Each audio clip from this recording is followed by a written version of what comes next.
السلام عليكم ورحمة الله تعالى وبركاته.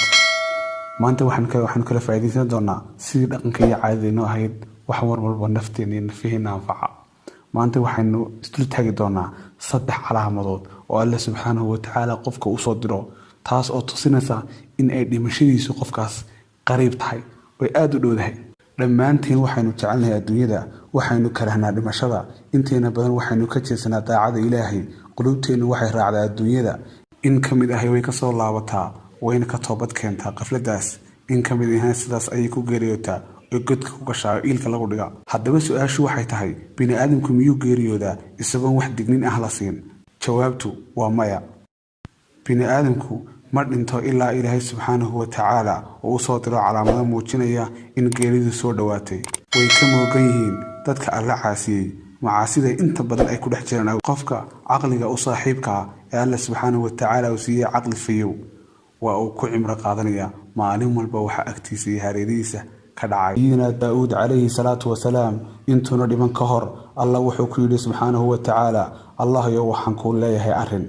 Allah subhanahu wa ta'ala waxa uu jawaabay waa maxay Daawud arrinkaas? Daawud wuxuu yiri Ilaahay waxaan ku weydiisanayaa inaana dhiman ilaa adigoo siinaysa mooyaan. Allah subhanahu wa ta'ala waxa uu jawaabay waan ka yeelay Daawud.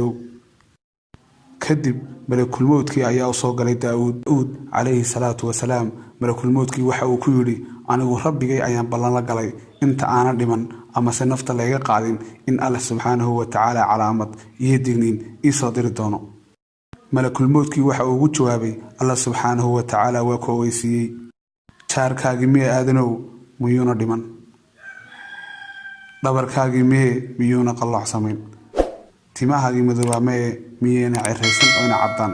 eeg qisadan cimro qaadashada mudan. Allah subhanahu wa ta'ala waxa uu ku soo dirayaa daliilo ama cadaymo ku tusaya in geeridaadu soo dhawaatay, laakiin adigu ma aragtid. qaflad ayaa kaaga jirta arrinka.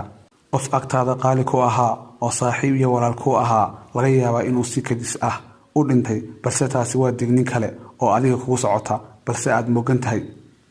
dhimashada qayrka waa fariin inta nool ku socota. si aad uga badbaado dhimashada kadiska ah sadaqada badso. u samafal waalidkaaga acmaasha fiican iyo kuwa kale fara badanba haddii aad samayso Allah subhanahu wa ta'ala uu ka badbaadinayaa dhimashada kadiska ah. sallallahu alayhi wa sallam wuxuu ka ducaysan jiray dhimashada degdeg ah ama qaflada ah.